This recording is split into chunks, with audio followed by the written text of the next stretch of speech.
Hello, guys and gals, and this is part 27 of our reading of Leaves of Gold. And we are going to go over what Leaves of Gold is. Leaves of Gold is an anthology of prayers, memorable phrases, inspirational verse, and prose from the best authors of the world, both ancient and modern, edited by Clyde Francis Lytle. We're going to go over the copyright information, which is on your screen right now. Revised edition, 12th printing, 1964, copyright 1938 by Evan S. Coslet. Revised 1948 by Donald G. Remley, copyright 1948 by AC and D.G. Remley. It was published by the Coslet Publishing Company out of Williamsport, Pennsylvania, and printed in the United States of America. Now we have a chapter here on prayer. Let me first of all see. Okay. We don't have very many pages to go, but let's get started. As thou wilt, O Lord, thou knowest what is best for us. Let this or that be done as thou shalt please. Give what thou wilt, and how much thou wilt, and when thou wilt. Deal with me as thou thinkest good. Set me where thou wilt, and deal with me in all things just as thou wilt. Behold, I am thy servant, prepared for all things, for I deserve not to live unto myself, but unto thee. And oh, that I could do it worthily and perfectly. That is by Thomas O. Kempis. Next we have, it's always kind of difficult to read this text, so I apologize in advance. It's really, really small and italicized. Lord, what a change within us 1 short hour, spent in thy presence, will avail to make. What heavy burdens from our bosom take, what parched ground refresh as with a shower. We kneel, and all around us seems to lower. We rise, and all the distance. We rise, and all the distant and the near stand forth in sunny outline, brave and clear. We kneel, how weak; we rise, how full of power. Why, therefore, should we do ourselves this wrong, or others, that we are not always strong, that we are sometimes overborne with care, that we should ever weak or heartless be, anxious or troubled, when with us is prayer, the joy and strength and courage are with thee. That is by Richard C. Trench. Next we have heart. Pray him to give you what scriptures call, quote, an honest and good heart, or, quote unquote, a perfect heart. And without waiting, begin at once to obey him with the best heart you have. Any obedience is better than none. You have to seek his face. Obedience is the only way of seeing him. All your duties are obedience. To do what he bids is to obey him, and to obey him is to approach him. Every act of obedience is an approach to him who is not far off, though he seems so, but close behind this visible screen of things which hides him from us. By J.H. Newman. And then we have faculties. We are standing in the openings of the present moment with all the length and breadth of our faculties unselfishly adjusted to what it reveals. We are in the best condition to receive what God is already ready to communicate. That is by T.C. Upham. Confiding. Lord, I know not what I ought to ask of thee. Thou only knowest what I need. Thou lovest me better than I know how to love myself. O Father, I give to thy child that which he himself knows not how to ask. I dare not ask either for crosses or consolations. I simply present myself before thee. I open my heart to thee. Behold my needs, which I know not myself. See and do according to thy tender mercy. Smite or heal, depress me, or raise me up. I adore all thy purposes without knowing them. I am silent. I offer myself in sacrifice. I yield myself to thee. I would have no other desire than to accomplish thy will. Teach me to pray. Pray thyself in me. As from Selected. Next we have 3 degrees. Poor broken-winded things, our prayers are like a wounded bird fluttering along the ground, rising like an arrow shot from a child's hand, going a little way in the sky and then dropping down again. I am afraid most of us have 3 degrees of temperature in regards to our prayer or our desires. The highest is for temporal wants for ourselves, medium spiritual good for ourselves, and most tepid of all for the progress of Christ's kingdom. It takes a man with a spirit to pray, Thy will be done in earth as it is in heaven, as it ought to be prayed. That is from McLaren. Next we have prayer at early mass. Deep in the east, Deep in the east, the dawn is white, pale like the face beneath the thorn. High in the east, the dawn is red, red like the heart a lance has torn. Deep in the east, the dawn is white, pale like the bead you bid us. Pale like the bread you bid us break. High in the east, the dawn is red, red like the wine you bid us take. Uplifting host, uplifting cup of wine. Uplifted host, uplifted cup of wine, cry within this morning, and the sweet, sweet pleading comes again that once was thine. Upon a hill whereupon no sun would shine, O Lord, I know not if thy paradise shall keep such moments from the wakened dead, nor any dawn to flame it in their skies, but if the beauty that the east has worn be gathered still and still be white and red, then in my heart a single prayer is born, Lord, let me be whatever it is mourn. That is by John W. Lynch. Next we have unanswered. I have lived to thank God that all my prayers have not been answered. That is by Jean Ingelow. And now we have help. God brings no man unto the conflict of life to desert him. Every man has a friend in heaven whose resources are unlimited, and on him he may call at any hour and find sympathy and assistance. That is by Morris. Asking. 1. Ask ye of the Lord, that is Zechariah 10:1. My God shall supply all your needs. 2. Ask and it shall be given you. Matthew 7:7. The testimony of the Lord is sure. 3. Ask in prayer. Matthew 21:22. There must be prayerful dependence. 4. Ask in faith. James 1:6. He that cometh to God must believe. That is also Hebrews 11:6, by the way. Number 5 is ask what I shall give thee. 1 Kings 5:5. His ears are open unto our prayers. 2 Chronicles 1:7.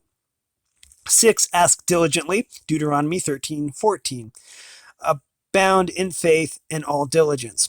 Private prayer is our refuge from troubles. High above the benting waves and... I guess that's beating. Sorry, it looked like an N. Let's try this again. I apologize. Private prayers are our refuge from trouble, high above the beating waves and near heaven.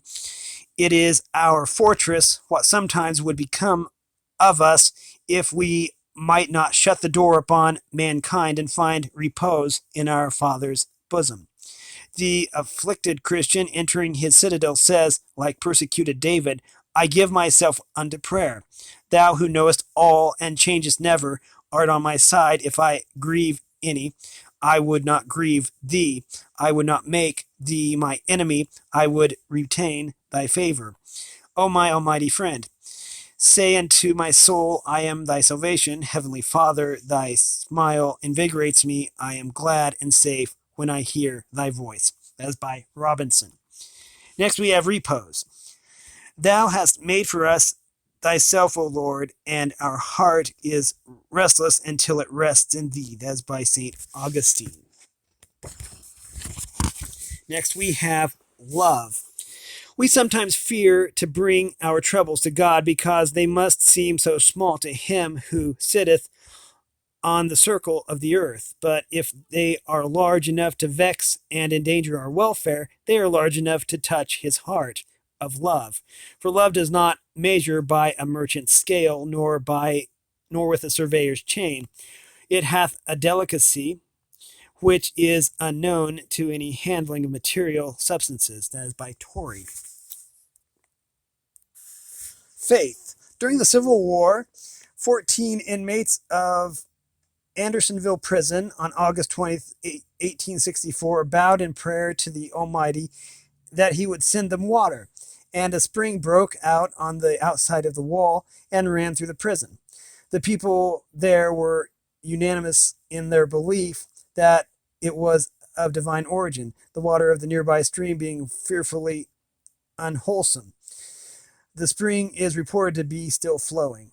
That's by Christian Endeavor World. Next we have sorrows. Learn to entwine with your prayers the small cares and trifling sorrows, the little wants of daily life, whatever affects you, be it a changed look, an altered tone, an unkind word, a wrong, a wound, a demand you cannot meet, a change you cannot notice, a sorrow you cannot disclose. Turn it into prayer and send it up to God. Disclosures you may not make to man, you can make to the Lord. Man may be too little for your great matter. God is not too great for your small ones.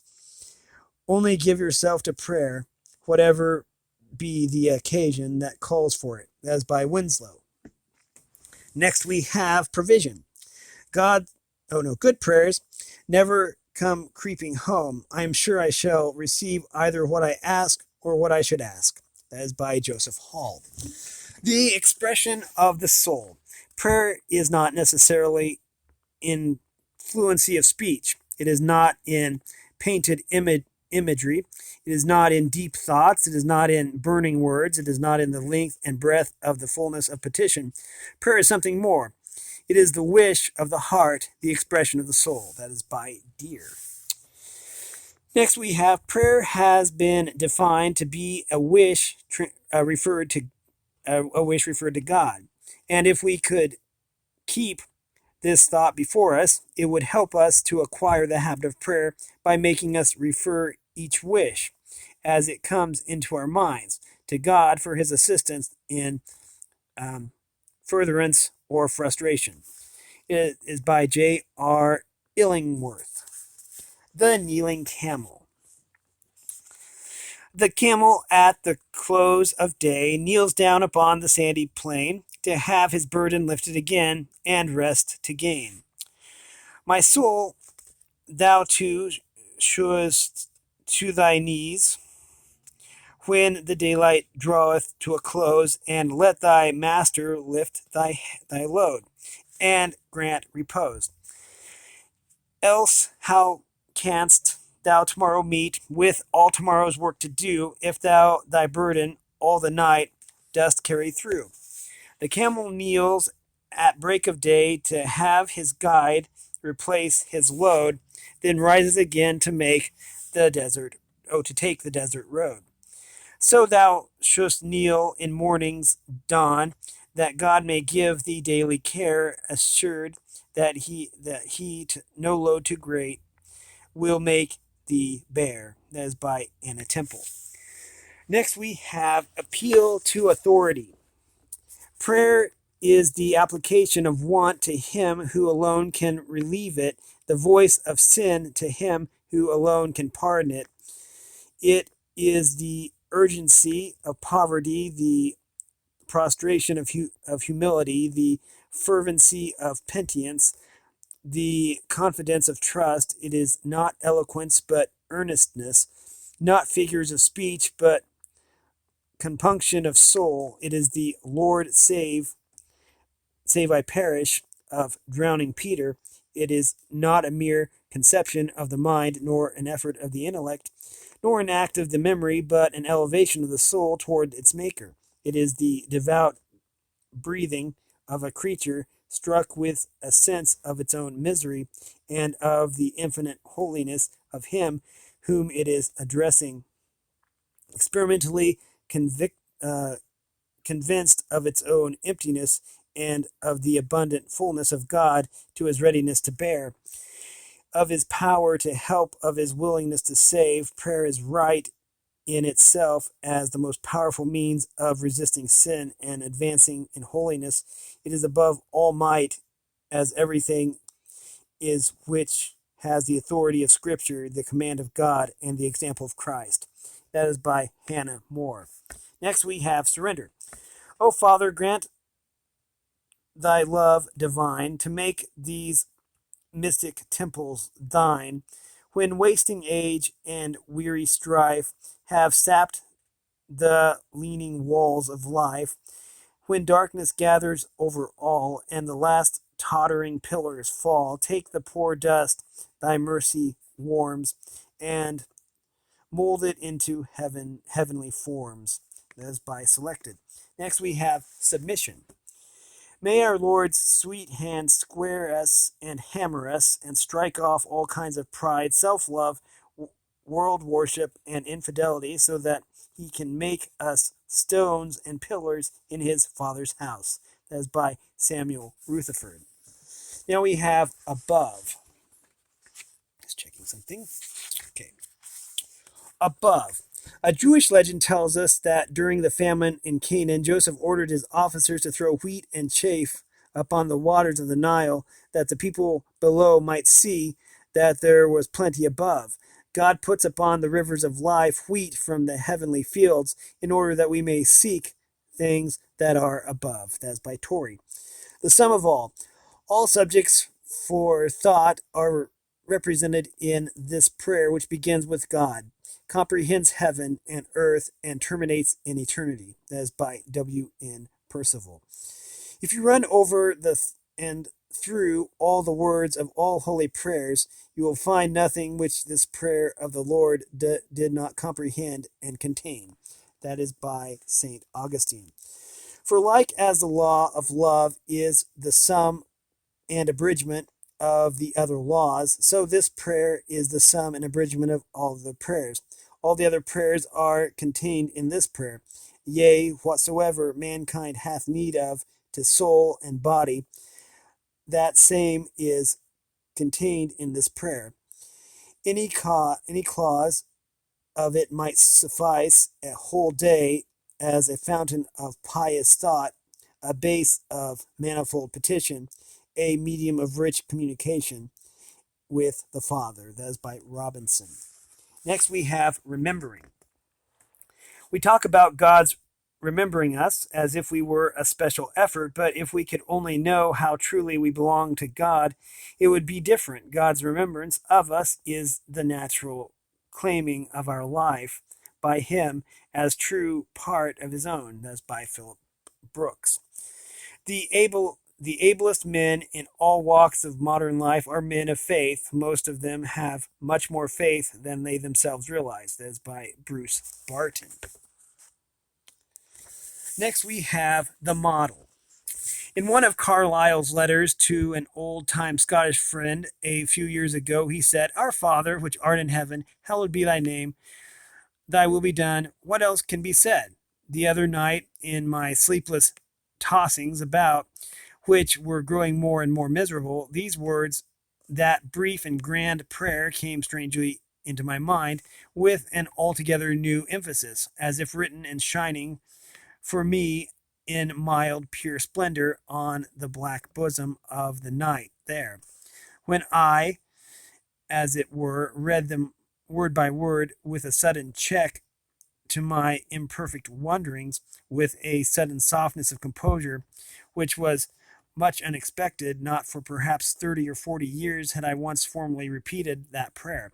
Nay, I never felt before how intensely the voice of man's soul it is, the most inmost aspiration of all that is high and pious in poor human nature, right worthy to be recommended with, and after this manner pray ye.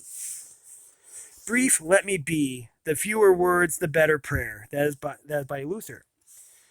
He who runs from God is in the morning will scarcely find him the rest of the day. That is by Bunyan. Prefactory.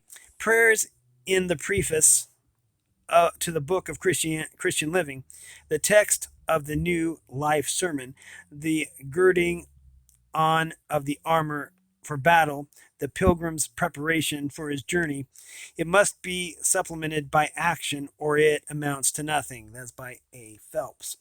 Prayer book. Open thy heart to God. If he be there, the outspread world will be thy book of prayer. That is by Tholuck.